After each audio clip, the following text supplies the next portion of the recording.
ॐ भद्रं कर्णेभिः शृणुयामदेवाः भद्रं पश्येमाक्षभिर्यजत्राः स्थिरैरङ्गैस्तुष्टुवागुंशस्तनुव्यसेमदेवहितं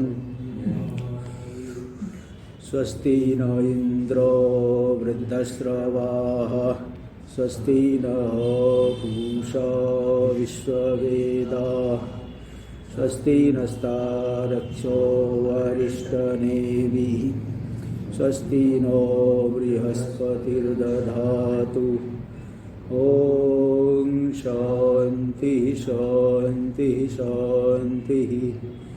शङ्करं शङ्कराचार्यं केशवं बादर सूत्रभाष्य कृतौ वन्दे भगवन्तौ पुनः पुनः ईश्वरो गुरुरात्मेति मूर्तिभेद व्योमवद्व्याप्तदेहाय दक्षिणामूर्तये नमः। ॐ शान्ति शान्ति शान्तिः। अथर्ववेदीय मांडुक्योपनिषद का ये 3 प्रकरण पूरा हो चुका है। अद्वैत प्रकरण कल पूरा हो गया। अब चतुर्थ प्रकरण जो है आरंभ कर रहे हैं। तो प्रथम प्रकरण में आगम वाक्यों की प्रधानता से ओंकार के माध्यम से अद्वितीय आत्मा का निरूपण किया गया। द्वितीय प्रकरण में ये बताया गया कि द्वैत मिथ्या है, और तृतीय प्रकरण में ये युक्तियों के द्वारा, जैसे द्वितीय प्रकरण में युक्तियों से द्वैत मिथ्या है तो अद्वैत भी मिथ्या हो जाए, तो बोले नहीं, अद्वैत मिथ्या नहीं है, ये दिखाया गया तृतीय प्रकरण में। और चतुर्थ प्रकरण में ये बताएंगे कि अन्यवाद वैदिक नहीं है, ये दिखाएंगे। परस्पर वादियों में अपना विरोध है, इसलिए उनसे वेदांत सिद्धांत को कोई जो है हानि नहीं है। और ये पूरा जगत मन का स्पंदन मात्र है, स्वरूप में ही संसार ब्रह्म उत्पन्न हुआ है। तो ये सब बताएंगे इसमें चतुर्थ प्रकरण में, तलाक शांति प्रकरण में। टीका में देखिए, आद्यंत मध्य मंगला ग्रंथा प्रचारिणो भवन्ति। आदि अंत और मध्य में जो मंगल वाले ग्रंथ है, मंगलाचरण जिनमें किया गया है, ऐसे ग्रंथ प्रचारिणो भवन्ति, प्रचार से युक्त हो जाते हैं, उस ग्रंथ का प्रचार होता है। यानी पठन पाठनादिना अनेक पुरुष संबंध प्रचार। टिप्पणी यहाँ थोड़ा गलत ही है, 7 नंबर टिप्पणी होगा, पठन पाठनादिना अनेक पुरुष संबंध प्रचार। पठन पाठन के द्वारा अनेक पुरुषों के साथ संबंध हो जाना, यही प्रचार है। तो आदि अंत और मध्य में मंगल वाले जो ग्रंथ है प्रचार वाले होते हैं, पठन पाठन आदि के द्वारा अनेक पुरुषों के साथ उनका संबंध होता है। इति अभिप्रेत्य, इसी अभिप्राय से आदौ ओंकारोच्चारणवत् अन्ते पर देवता प्रणामवत्, आदि में जैसे ओंकार का उच्चारण किया गया, ओम इत्येतद् अक्षरम इदम आया है, और अंत में पर देवता का प्रणाम भी करेंगे। अंतिम में बताएंगे 5 मंगलाचरण, 5 तीन मंगलाचरण अंतिम में नहीं, वैसे हाँ वो अंतिम में करेंगे कि दुर्दर्शम अति गंभीरम अजम साम्यम विशारदम बुद्ध्वा पदम अनानात्वम नमस्कुर्मो यथावलम। ये 100 नंबर वाली कारिका चतुर्थ प्रकरण में अंतिम कारिका है, उसमें आए पाएगा। तो अंतिम में जैसे पर देवता को प्रणाम करेंगे, तो मध्य भी पर देवता रूपम उपदेष्टारंग प्रणमत, मध्य में भी पर देवता रूपी उपदेष्टा को प्रणाम कर रहे ज्ञानेनेति। कारिका देख लीजिए, ज्ञानेनाकाशकल्पेन धर्मान्यो गगमनोपमान् ज्ञेयाभिन्नेन सम्बुद्धस् तं वन्दे द्विपदांवरम्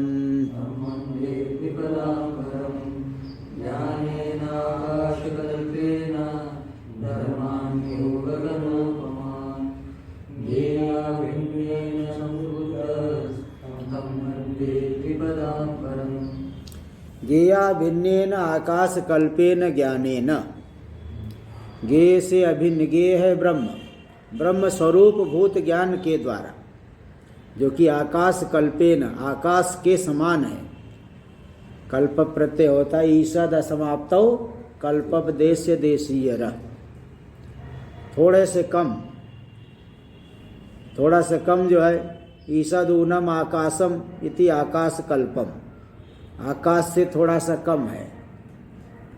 बोले आकाश से कम क्या है, मतलब विद्वत कल्प माने थोड़ा कम विद्वान है। पचति कल्प, थोड़ा कम पकाते हैं, ठीक नहीं पका पाते, थोड़ा कम पका पाते हैं। तो इसी तरह से आकाश कल्प, आकाश कल्पम ज्ञानम, तो आकाश से क्या न्यूनता है कि आकाश कल्पम आपने कह दिया, तो बोले एक आकाश में जड़त्व ज़्यादा है, चेतन में ज्ञान स्वरूप ब्रह्म में जड़त्व नहीं है, इसलिए आकाश ज़्यादा हो गया, उसमें जड़त्वाधिक्यात, जड़त्व का आधिक्य होने से वो आकाश, उसे आकाश कहेंगे, और ये आकाश कल्प, जड़त्व इसमें नहीं है, इसलिए आकाश कल्पम कह दिया गया। तो गेय से अभिन्न, ब्रह्म से अभिन्न आकाश कल्प ज्ञान के द्वारा जिस ब्रह्म ने, परमात्मा ने गगनोपमान धर्मान संबुद्ध, यो यह परमात्मा नारायण गेया भिन्नेन आकाश कल्पेन ज्ञानेन गगनोपमान धर्मान संबुद्ध, गगन के समान, गगन की उपमा वाले धर्म, गगन के जैसे व्यापक धर्म जो जीव, धरत इति धर्म, जो सम दम आदि गुणों का धारण कर, शरीर इंद्रिय आदि का धारण करता है, वो धर्म यानी जीव। तो उन गगन आकाश के समान व्यापक जीवों को जिस नारायण परमात्मा ने जान लिया, और कैसे जाना, गेया भिन्नेन आकाश कल्पेन ज्ञानेन, गेय से अभिन्न ब्रह्म स्वरूपी आकाश कल्प ज्ञान के द्वारा जिस नारायण ने आकाश के समान व्यापक जीवों को अपने से अभिन्न रूप से जाना। तम वंदे द्विपदांबर, उन नारायण परमात्मा को की मैं वंदना करता हूँ, जो द्विपदांग वरम, दो पैर वाले प्राणी, दो पैर वाले मनुष्य है, तो दो पैर से उपलक्षित सभी प्राणी ले लेना यहाँ पे, जो सभी प्राणियों में श्रेष्ठ है। तो ऐसे जो परमात्मा नारायण है उनको मैं नमस्कार करता हूँ। टीका में देख लीजिए, अच्छा टीका में दे रहे, पूर्वोत्तर प्रकरण संबंध सिद्ध्यर्थम, ये चौथा प्रकरण आरंभ कर रहे। पूर्व में 3 प्रकरण पूरा हो चुका है, तो पूर्वोत्तर प्रकरण का संबंध क्या है, उस संबंध की सिद्धि करने के लिए पूर्व प्रकरण त्रय वृत्तम अर्थम क्रमात् अनुद्रवत, पूर्व के जो 3 प्रकरण ये आ चुके हैं उनमें जो घटित अर्थ को क्रम से बता रहे हैं, क्रम से उसका कथन कर रहे। ओंकारेति भाष्य में, ओंकार निर्णय द्वारेण आगमतः प्रतिज्ञातस्याद्वैतस्य, ओंकार निर्णय के माध्यम से, ओंकार की मात्राओं के माध्यम से आत्म तत्व का निर्णय किया गया। तो ओंकार निर्णय के द्वारा, आगम से, शास्त्र वाक्यों के द्वारा प्रतिज्ञातस्य अद्वैतस्य, जिस अद्वैत की प्रतिज्ञा की गई है आगम प्रकरण में, तो उसका फिर द्वितीय प्रकरण में बाह्य विषय भेद वैतथ्याच, बाह्य जो अनात्म दृश्य वर्ग वह मिथ्या है, वो मिथ्या होने से वही अद्वैत सिद्ध हो गया जिसको आगम प्रकरण में बताया गया था। तो बाह्य विषय भेद वैतथ्याच सिद्धस्य, बाह्य विषय भेद अनात्म पदार्थों के मिथ्या होने से जो अद्वैत सिद्ध हो गया। पुनरअद्वैते, फिर तृतीय प्रकरण में शास्त्र युक्तिभ्याम साक्षात निर्धारित, शास्त्र और युक्तियों से जो साक्षात निर्धारित है अद्वैत, उसको एतत् तदुत्तमं सत्यम इति उपसंहारः कृतः, न कश्चित् जायते जीव संभवस्य न विद्यते एतत् तदुत्तमं सत्यम यत्र किंचित न जायते। इसके द्वारा यहाँ पे अंत में, द्वितीय प्रकरण में अंत में निर्धारण किया गया कि यही उत्तम सत्य है, वही अद्वैत ही उत्तम सत्य है। इसको साक्षात संशय विपर्य आदि से रहित निर्धारण कर दिया गया। अंते, अंते मतलब अभी पूर्व प्रकरण में, कृता अंते। टीका में देख लीजिए, अद्वैत इति अद्वैतोपलक्षितम तृतीयं प्रकरणम उच्यते। पुनरद्वैते, यहाँ अद्वैत शब्द से अद्वैत से उपलक्षित तृतीय प्रकरण को कहा जा रहा है। चतुर्थम प्रकरणम अवतारयितुम उपयुक्तम अर्थांतरम अनुवदत। चतुर्थ प्रकरण का आरंभ करने के लिए उपयुक्त जो अन्य अर्थ है उसका अनुवाद कर रहे। तस्य तस्य एतस्य आगमार्थस्य, ये जो आगम प्रतिपाद्य अर्थ है, देखो टीका में टिप्पणी में 4 नंबर में, आगमस्य अर्थो यत्र एवं विधम अद्वैत दर्शनम अद्वैत शास्त्रम वेदार्थ गर्भम। आगम का अर्थ जहाँ पे है तो वहाँ, हाँ चौथा, अद्वैत इति अद्वैतोपलक्षितम तृतीयम, हाँ देखो तस्य, हाँ तस्य तस्य आगम अर्थस्य अद्वैत, ये जो आगम प्रकरण का अर्थ है जिसमें है आगमार्थस्य, आगमार्थस्य का टिप्पणी में आगमस्य अर्थो यत्र, आगम का अर्थ है जिसमें, तात्पर्य है जिसमें, अद्वैत दर्शन में ही है। तो उस अद्वैत दर्शन में यत्र एवं विधम अद्वैत दर्शनम अद्वैत शास्त्रम वेदार्थ गर्भम, वेदार्थ जिसके गर्भ में है अथवा वेदार्थ का जो सार है।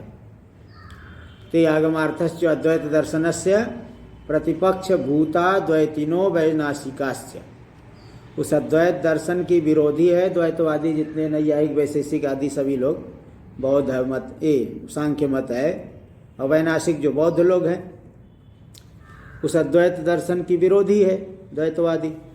तेषां च अन्योन्य विरोधात्, उनका परस्पर एक दूसरे से विरोध है, एक दूसरे का खंडन करते हैं, एक दूसरे को भी वो नहीं छोड़ते, परस्पर एक दूसरे का खंडन करने में लगे रहते। इसलिए राग द्वेषादि क्लेशास्पदम दर्शनम, उनका जो दर्शन है राग द्वेषादि क्लेशों का आश्रय है, राग द्वेषादि क्लेशों का भंडार है उनका दर्शन। यदि मिथ्या दर्शनत्वम सूचितम, इस कारण से उनमें मिथ्या दर्शनत्व सूचित हो गया द्वैतवादी और वैनाशिक दर्शनों में। टीका में देखिए, द्वैतिनो भेदवादिना, वादिनो, द्वैतवादी के मतलब भेदवादी, जो भेदवादी लेंगे, क्षणिक विज्ञानवादी बौद्ध आदि ये ले लेंगे। टिप्पणी में दिया 8 नंबर में, क्षणिक विज्ञानवादिनो बौद्धा नहीं क्षणिक विज्ञानम वैदिकम इतरे तो द्वैतिनो जीवेश्वरादिकम अभ्युपगंछन्तो वैदिका एवं। तो द्वैतवादी मतलब भेदवादी वैनाशिक व्यतिरिक्ता गृह्यन्ते, या द्वैतिना से भेदवादी लेना, वैनाशिक से व्यतिरिक्त। क्योंकि ये जो अन्य लोग हैं नैयायिक वैशेषिक आदि जीवेश्वर आदि को मानते हैं, वैदिक तो है लेकिन पूरे वेद के सिद्धांत को नहीं लेते हैं, और वैनाशिक पद से बौद्ध मत को ले लेंगे। तो यही आप बता रहे, द्वैतिनो यानी भेदवादिनो वैनाशिक व्यतिरिक्ता गृह्यन्ते, वैनाशिक से व्यतिरिक्त, शून्यवादी से व्यतिरिक्त द्वैतवादी को लिया जाएगा द्वैतिना पद से। और वैनाशिका मतलब नैरात्म्यवादिना, वैनाशिक है नैरात्म्यवादी शून्यवादी लोग, बौद्ध लोग। तो उनका जो दर्शन है परस्पर एक दूसरे का विरोध करने वाला है, इसलिए राग द्वेष आदि क्लेश का आश्रय है।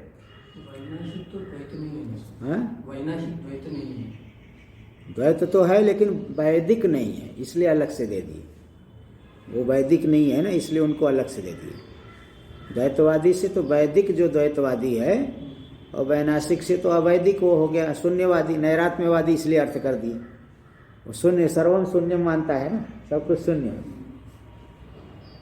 राग द्वेष आदि क्लेश का आस्पद है उनका दर्शन, इसका अर्थ कर रहे हैं राग द्वेष आदि इत्यादि शब्दे, वहाँ पे आदि शब्द से अतिरिक्त क्लेशो पादानम, अतिरिक्त क्लेश, राग द्वेष क्या क्या है, हाँ राग द्वेष अविद्या अस्मिता राग द्वेष अभिनिवेश, अविद्या अस्मिता और अभिनिवेश, बाकी 3 को ले लेना, आदि पद से अतिरिक्त क्लेशों का ग्रहण कर लेना। पक्षांतराणां मिथ्या दर्शनत्व सूचनम कुत्रोपयुज्यते, बोले अन्य पक्ष जो है मिथ्या दर्शन है, उनमें मिथ्या दर्शनत्व की सूचना कर रहे हो, इसका कहाँ उपयोग होगा? इससे क्या आपको मिलेगा? कुछ उपयोग है कि नहीं है मिथ्या दर्शनत्व सूचित करने का? तत्र क्लेशे, इस विषय में उत्तर दे रहे क्लेशानाम आस्पदत्वात्, क्लेशानास्पदत्वाद आत्मैकत्व बुद्धिरेव सम्यक दर्शन। उनका जो द्वैतवादियों का दर्शन तो क्लेशों का आश्रय होने से ठीक नहीं है, और जो वेदांत दर्शन अद्वैत दर्शन है क्लेश का आश्रय नहीं होने के कारण यही सम्यक दर्शन है। तो आत्मैकत्व बुद्धिरेव सम्यक दर्शनम, आत्मैकत्व बुद्धि सम्यक दर्शन है। इति अद्वैत दर्शनम स्तूयते, इस तरह से अद्वैत दर्शन की यहाँ पे स्तुति की जा रही है। टीका में देखिए, पातनिकाम एवं कृत्वा समनंतर प्रकरण प्रवृत्ति प्रतिजानीति, इस तरह से भूमिका को बना करके आगे की प्रकरण की प्रवृत्ति की प्रतिज्ञा, आरंभ की प्रतिज्ञा करें। तदिह विस्तरेण अन्योन्य विरुद्धतया असम्यक दर्शनत्वं प्रदर्श्य। तो यहाँ पे विस्तार से एक दूसरे के विरुद्ध है, इसको प्रदर्शन करके असम्यक दर्शनत्वं प्रदर्श्य। वे सभी जो ग्रंथ है सम्यक दर्शन नहीं है, इस बात को दिखा करके तत्प्रतिषेधेन। तो यहाँ देखो विस्तार से प्रदर्शन उनका दिखाएंगे, इसे 100 श्लोक आएंगे इसलिए इस प्रकरण में। तो विस्तार से परस्पर एक दूसरे से विरुद्ध होने से सम्यक दर्शन ने इस बात को विस्तार से दिखाएंगे, दिखा करके तत्प्रतिषेधेन, उनमें हेयत्व को दिखा करके वे सभी दर्शन परित्याज्य है, छोड़ने योग्य है, ग्रहण करने योग्य नहीं है, इसको दिखा करके इसका इसलिए उनका प्रतिषेध करके अद्वैत दर्शन सिद्धि रूप संहर्तव्या, अद्वैत दर्शन सिद्धि का उपसंहार करना चाहिए आवीत न्यायेन, आवीत न्याय से। तो आवीत न्याय का मतलब यहाँ लेंगे अन्वय व्यतिरेक न्याय से, आवीत न्याय से। तो व्यतिरेकेण बताएंगे, व्यतिरेक न्यायेन, आवीत न्याय दिखाएंगे टीका में। पातनिका का क्या कर? पातनिका मतलब भूमिका, तावित न्याय से ये व्यतिरेक न्याय है, वो व्यतिरेक न्याय बताएंगे। आवित न्याय मतलब व्यतिरेक व्याप्ति के द्वारा, व्यतिरेक न्याय से ये बताएंगे उनका प्रतिषेध करके अद्वैत दर्शन की सिद्धि का उपसंहार करना चाहिए आवित न्याय से, व्यतिरेक न्याय से। इसीलिए अलाच शांति प्रकरण का आरंभ किया जा रहा, अलाच शांति आरभ्यते। टीका में देख लीजिए, तत्सम्यक दर्शन तदा सम्यक दर्शनत्वम इति संबंध, उनमें जो असम्यक दर्शनत्व है उसको दिखा करके उनका निषेध किया जाएगा। आवित न्याय क्या है? आवित न्यायो व्यतिरेक न्याय, व्यतिरेक न्याय को आवित न्याय कहते हैं, व्यतिरेक व्याप्ति।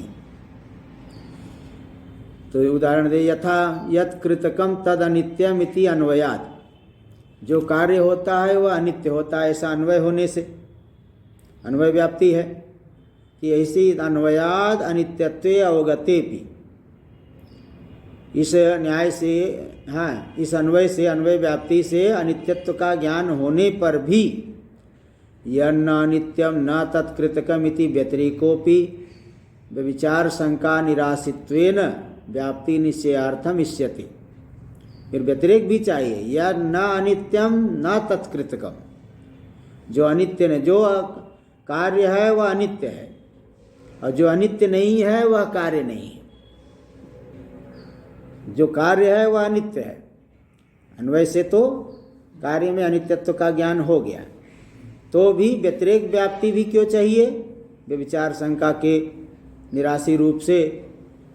हाँ, तो किसी को हो सकता है कि क्योंकि आपने यही कहा ना, जो कार्य है वह अनित्य है,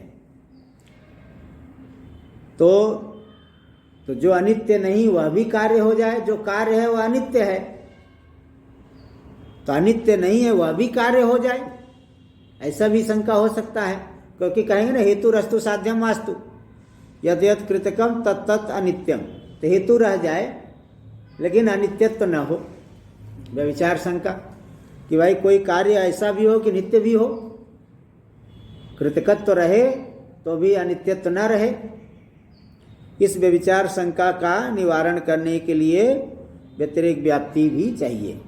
तो ये कह रहे कि इस अन्वय से कार्य में अनित्यत्व का ज्ञान होने पर भी यन्ना नित्यम न तत्कृतकम, जो अनित्य नहीं है वह कार्य नहीं है। जो अनित्य नहीं मतलब नित्य है, वह कार्य नहीं है। इति व्यतिरेकोपि व्यभिचार शंका निरासित्वेन, वह व्यतिरेक भी व्यभिचार शंका का निराश करके, निराशी होकर के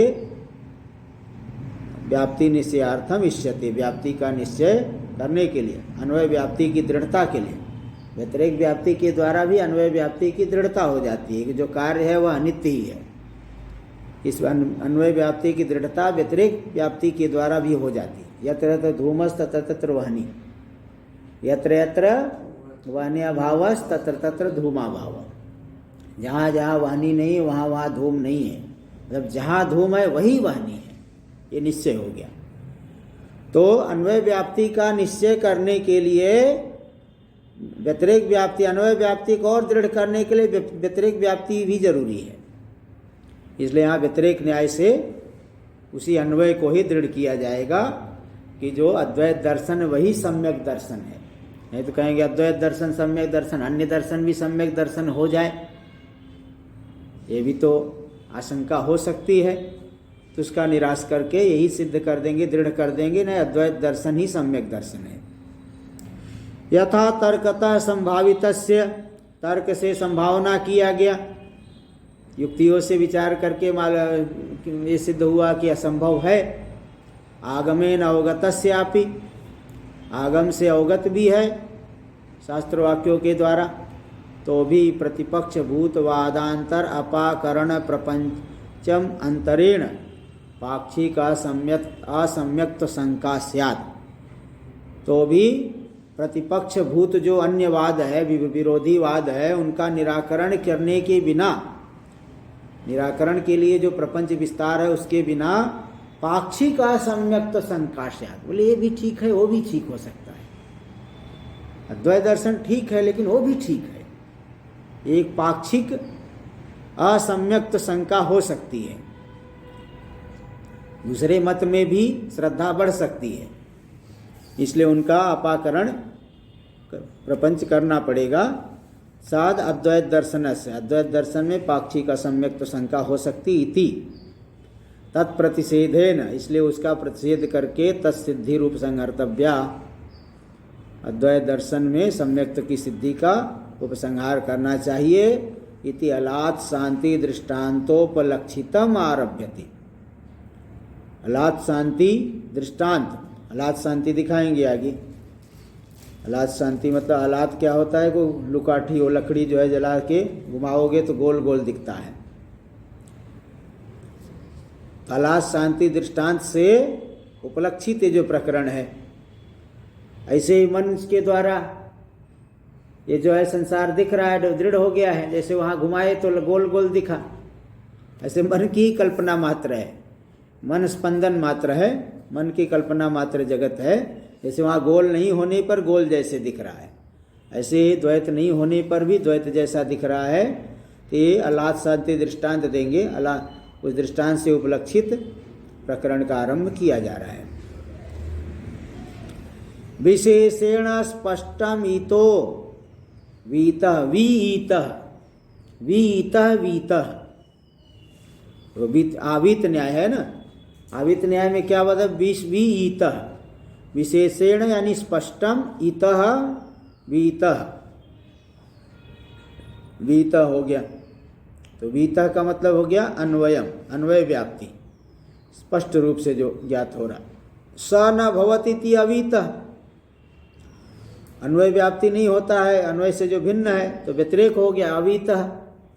और अवीतः एवं आवीतः, स्वार्थ में अड़ कर देंगे तो आवीतः, आवीत का अर्थ हो गया व्यतिरेक। तेन न्यायेन यानी व्यतिरेकेण इति यावत्, उस व्यतिरेक न्याय से ये अद्वैत दर्शन क्या ही सम्यक तो सिद्ध करेंगे।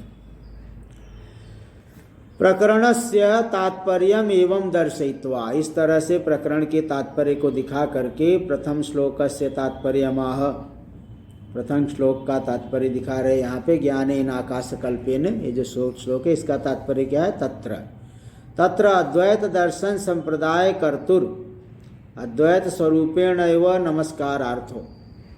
अद्वैत दर्शन संप्रदाय जो गुरु शिष्य परंपरा है उसको आरंभ करने वाले, उनको अद्वैत रूप से ही नमस्कार किया जा रहा है। संप्रदाय, हाँ, जैसे वो नारायणं पद्मभवं वशिष्ठम शक्तिं च तत्पुत्र पराशरं च व्यासं शुकं गौड़पदं महांतम, ये जो नारायण से आरंभ हुआ है आज तक चल रहा है। तो ये अद्वैत दर्शन संप्रदाय के जो कर्ता है उनको अद्वैत रूप से ही नमस्कार करने के लिए आद्य श्लोक है, प्रथम श्लोक है। चलिए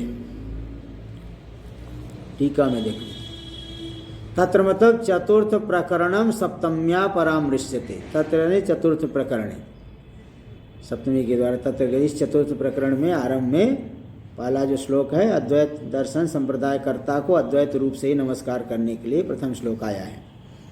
टीका में किमिति अद्वैत रूपेण आचार्यो नमस्कृते। बोले आप अपना काम करो, क्यों नमस्कार कर रहे, फालतू टाइम खराब कर रहे, नमस्कार करके टाइम क्यों खराब करना। तो किमिति अद्वैत रूपेण आचार्यो नमस्कृते, अद्वैत रूप से आचार्य को क्यों नमस्कार किया जा रहा है, इसको बता रहे हैं। तत्र आचार्य, आचार्य पूजा ही अभिप्रेतार्थ सिद्ध्यर्था। आचार्य की जो पूजा है अभिप्रेत अर्थ की सिद्धि के लिए है। आचार्य के स्वरूप का कथन करने से उनकी जो पूजा करेंगे, वाणी से भी पूजा होती है, तो अभिप्रेत अर्थ की सिद्धि के लिए मानी गई है। अभिप्रेत अर्थ क्या है? शास्त्र की अविघ्न रूप से परिसमाप्ति हो जाए, तो इसके लिए वह आचार्य की पूजा की जाती है। कब? शास्त्र आरंभ में, शास्त्र के आरंभ में। तो शास्त्र के आरंभ में ये जो है इसलिए पूजा करेंगे। देखो टीका में अभिप्रेत अर्थ क्या है? शास्त्रस्य अविघ्नेन परिसमाप्ति, शास्त्र की विघ्न से रहित परिसमाप्ति हो जाए। और तदर्थे विप्रतिपत्त्यादि व्यावृत्तिश्च, शास्त्र के अर्थ में विप्रतिपत्ति विरुद्ध प्रतिपत्ति, भ्रम आदि की व्यावृत्ति, संशय आदि का निराश, इस अभिप्रेत अर्थ की सिद्धि के लिए आचार्य की पूजा शास्त्र के आरंभ में की जा रही है। आगे भाष्य में देखिए। आकाशेन ईषद समाप्तम आकाश कल्पम आकाश तुल्यम इत्यर्थ। आकाश कल्पेन आकाशेन ईषद समाप्तम, ईषद ऊनम आकाशम इति आकाश कल्पम, आकाश से थोड़ा सा कम, आकाश के जो तुल्य है। अब इसको दिखाएंगे आकाश से कमी क्या है आत्मा में। आत्मा बड़ा है कि छोटा बता रहे हो आप? बोले नहीं, बड़ा है, सद्गुणों में बड़ा है, दुर्गुणों में छोटा है ना। दुर्गुण में तो जड़ पदार्थ ज्यादा हो गए, सद्गुणों में बड़ा है। तो इसलिए यहाँ आकाश में आकाश ईषद समाप्त आकाशम, आकाश से थोड़ा कम। तो इसको देखो टीका में दे रहे हैं। आकाशस्य जड़त्वाधिक्यात्, आकाश में जड़त्व की अधिकता, सूक्ष्मत्व आदि तो आत्मा में भी है और आकाश में भी है, व्यापकत्व आदि सूक्ष्मत्व, लेकिन जड़त्व अधिक हो गया आकाश में, इसलिए आकाश से कम हो गया आत्मा। इसलिए आधिक्यात् ज्ञानम स्वप्रकाशम आकाशेन ईषद असमाप्तम वक्तव्यम। इसलिए ज्ञान तो स्वयं प्रकाश है और जड़ है नहीं, इसलिए आकाश से थोड़ा कम हो गया जड़त्व की अधिकता होने से। वक्तव्यम भाष्य में देखिए। तेन आकाश कल्पेन, उस आकाश कल्प ज्ञान के द्वारा, किन क्या किए, उसके द्वारा क्या किए? धर्मान आत्मनः, जो धर्म है, धर्म मतलब जीव लेना, धर्मान यानी जीवान, पूर्व में भी आ गया है ना। उपासनाश्रितो धर्मो जाते ब्रह्मणि वर्तते प्रागुत्पत्ते रजम सर्वम तेनासौ कृपणो स्मृत। द्वितीय तृतीय प्रकरण के आरंभ में, द्वितीय में, तृतीय प्रकरण के आरंभ में पहला ही श्लोक में दिए थे। उपासनाश्रितो धर्मो जाते ब्रह्मणि वर्तते। प्राग उत्पत्ति रजम सर्वम, तो वहाँ धर्म, जीव को धर्म शब्द से वहाँ भी कहा गया। तो धर्म मतलब जो धारण करने वाला है, शरीर आदि को धारण करते हैं, अपने कर्मों के द्वारा जगत को भी धारण कर रहा है, इसलिए उनको धर्म कह दिए। तो यहाँ दे रहे धर्माननि आत्मना, धर्माननि जीवान ले लेना। किम विशिष्टान, कैसे है जीव? गगनोपमान, गगन के समान व्यापक है। गगनम उपमा येषाम ते गगनोपमास, गगन है उपमा, सादृश्य, सदृश जिसके, वे हो गए गगनोपमास। तान आत्मनो धर्मान, उन आत्मा रूपी धर्म को, जीवों को जिसने जाना है। टीका में देख लीजिए, विभुत्वादौ उपमा द्रष्टव्या, आकाश व्यापक है, जीव भी व्यापक ही है, तो विभुत्व आदि में यह उपमा समझ लेनी चाहिए। आकाश की जो उपमा दे रहे विभुत्व आदि में, जड़त्व को नहीं लेना कि आकाश जड़ है तो जीव भी जड़ है, विभुत्व आदि अंश में उपमा दे रहे हैं।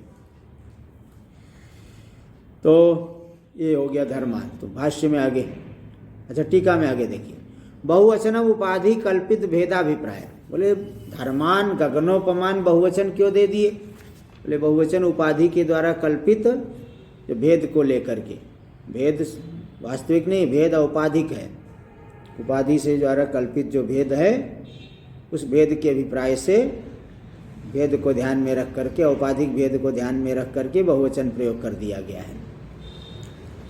तेषाम अपि चिन्मात्रत्वं विवक्षित्वा उक्तम, वे जो जीव है वो भी चिन्मात्र ही है, चिन्मात्र बोधन कराने के लिए ही गेया भिन्नेन, ऐसा ज्ञान का विशेषण दे रहे हैं। तो ज्ञान का ही पुनः विशेषण दे रहे हैं, ज्ञानस्यैव पुनर्विशेषणम, ज्ञान का ही पुनः विशेषण दे दिए। गेयर धर्मयर आत्मभीर अभिन्नम, गेय जो आत्मा रूपी धर्म है उससे अभिन्न जो ज्ञान है, ज्ञान स्वरूप आत्मा है। उदाहरण दे रहे अग्नि उष्णवत, जैसे अग्नि की उष्णता अग्नि से अतिरिक्त नहीं है। सवित्री प्रकाशवच्च, सूर्य का जो प्रकाश सूर्य से भिन्न नहीं है, इसी तरह से ज्ञान भी आत्मा से भिन्न नहीं है। तेन गेया भिन्नेन ज्ञानेन आकाश कल्पेन, उस गेय से अभिन्न, आत्मा से अभिन्न ज्ञान के द्वारा, आकाश कल्प ज्ञान के द्वारा, जो गेयात्म स्वरूपा व्यतिरिक्तेन, गेय आत्म स्वरूप से अव्यतिरिक्त जो ज्ञान है उसके द्वारा जिस नारायण ने गगनोपमान धर्मान यह संबुद्ध, गगन के समान व्यापक जीवों को जिन्होंने आत्मरूप से जाना, संबुद्धवान, ऐसे नारायण की मैं वंदना करता हूँ। इति अयमेव ईश्वरो यो नारायणाख्य, यही ईश्वर है, नारायण संज्ञक है। तम वंदे, उनको, उनकी मैं वंदना करता हूँ। वंदे अभिवादये, अभिवादन करता हूँ। टीका में देख लीजिए, तेन इत्यादि पुनरनुवादेन अन्वयम आचष्टे, तेन करके तेन गेया भिन्नेन ज्ञानेन, तेन से फिर जो है अन्वय का कथन कर रहे हैं, इस तरह से अन्वय कर लेना। गेया भिन्नेन ज्ञानेन आकाश कल्पेन, यह अन्वय कर लेना। टीका में देख लीजिए, आचार्यो पुरा बदरिकाश्रमे नर नारायणाधिष्ठिते नारायणं भगवंतम अभिप्रेत्य तपो महदतप्यत। आचार्य मतलब यहाँ गौड़पादाचार्य जी को लेना। गौड़पादाचार्य जी पहले वहाँ गए थे बदरिकाश्रम में, तो वहाँ पे बदरिकाश्रम में जा करके नारायण भगवान को प्रसन्न करने के लिए उस नर नारायण के द्वारा अधिष्ठित बदरिकाश्रम में उन्होंने महद तपो महद तप्यत, महान तपस्या की, बहुत कठिन तपस्या की गौड़पादाचार्य जी ने। ततो भगवान अति प्रसन्न, उनकी तपस्या से भगवान अत्यधिक प्रसन्न हुए और प्रसन्न होकर के तस्मै विद्यांग प्रादात, उन्हें विद्या की प्राप्ति करा दी, विद्या प्रदान कर दिया। इति सिद्धं परम गुरुत्वं परमेश्वरस्य, तो सिद्ध हो गया कि परमेश्वर परम गुरु है,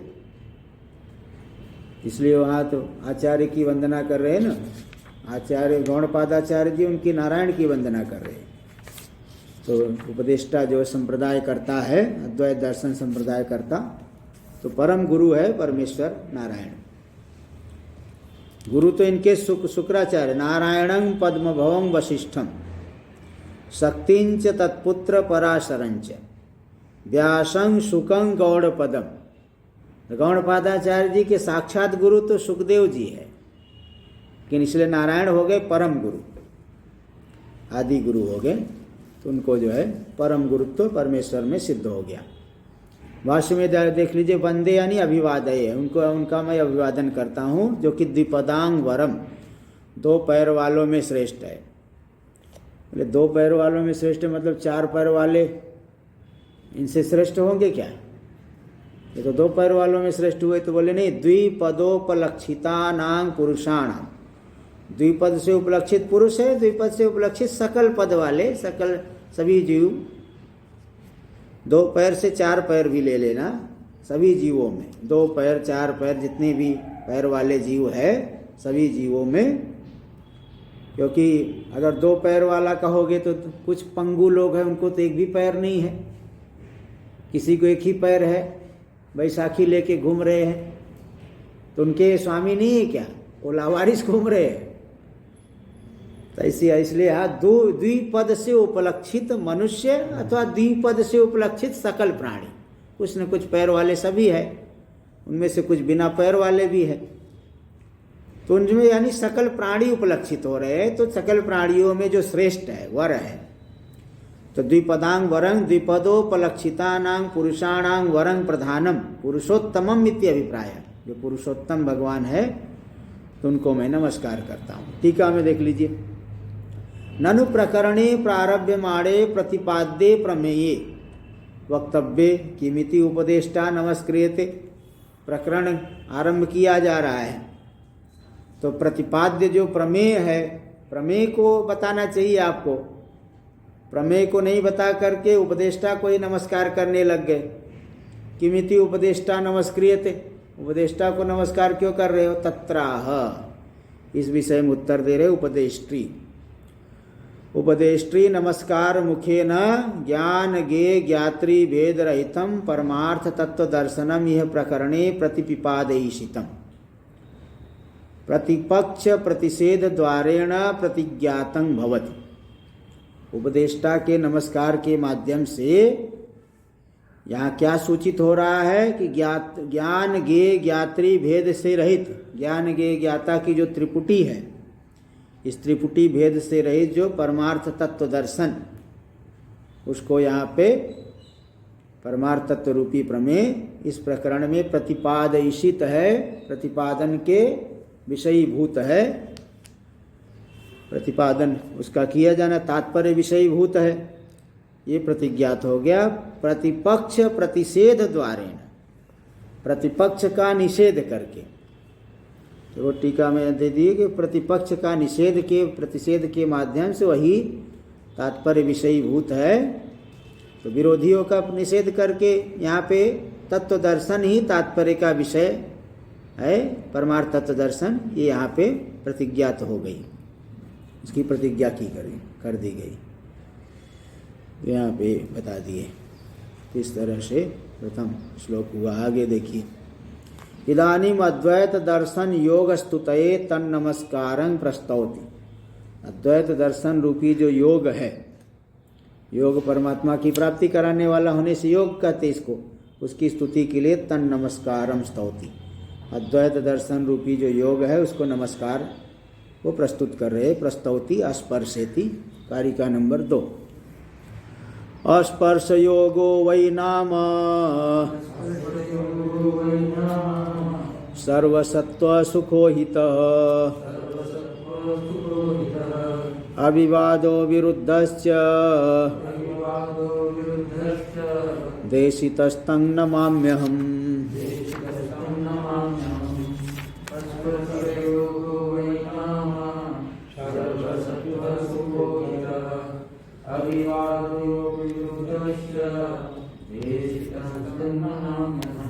इसके पहले भी तृतीय प्रकरण में 39वां अस्पर्श योगो वै नाम दुर्दर्श सर्वयोगी भी योगिनो बिभ्यति यस्माद् अभये भयदर्शिना। वहाँ कहा गया है इसी को अस्पर्श, क्योंकि इसमें किसी का स्पर्श नहीं है, दुख से जरा सा भी संबंध नहीं है, सभी प्रकार के संबंधों से रहित है। वर्णाश्रम आदि धर्म पापादि मल इनके स्पर्श से इसमें नहीं, इसलिए अस्पर्श है। और वही योग है, क्योंकि जीव को ब्रह्म रूप से ब्रह्म भाव से युक्त कर देता है, इसलिए योग भी कह दिया। तो अस्पर्श वै योगो वै नाम, ये जो अस्पर्श योग नाम वाला है सर्व सत्व सुखो हित है, सभी प्राणियों के लिए हितकर है। सत्व यानी प्राणी, सभी प्राणियों के लिए सुखकर, सुख देने वाला और हितकर। सुख देने वाला तो विषय भोग भी होता है, लेकिन हितकर नहीं होता। यही सुख देने वाला भी और हितकर भी है। अविवादो विरुद्धस्य, विवाद से रहित है, निर्विवाद है, और अविरुद्ध, किसी अन्य से विरुद्ध भी नहीं है। ऐसा जो अस्पर्श योग देशिता उपदिष्ट हुआ है शास्त्रों में, तम नमाम्यहम्, उस अस्पर्श योग रूपी ये जो दर्शन है उसको भी मैं नमस्कार करता हूँ। चलिए इसको आगे हम कल करेंगे। ओम भद्रं कर्णेभिः शृणुयाम देवाः, भद्रं पश्येमाक्षवीर्यजत्राः, स्थिरैरङ्गैस्तुष्ट्वागुंशस्तनूभिर्व्यसेम देवहितं यदायुः। स्वस्ति न इंद्रो वृद्धश्रवाः, स्वस्ति नः पूषा विश्ववेदाः, स्वस्ति नस्तारक्षो अरिष्टनेमिः, स्वस्ति नो बृहस्पतिर्दधातु। ओम शांति शांति शांति। शंकरं शंकराचार्यं केशवं बादरायणं सूत्रभाष्य कृतौ वन्दे भगवन्तौ पुनः पुनः। ईश्वरो गुरुरात्मेति मूर्तिभेद व्योमवद्व्याप्तदेहाय दक्षिणामूर्तये नमः। ओम शांति शांति शांति।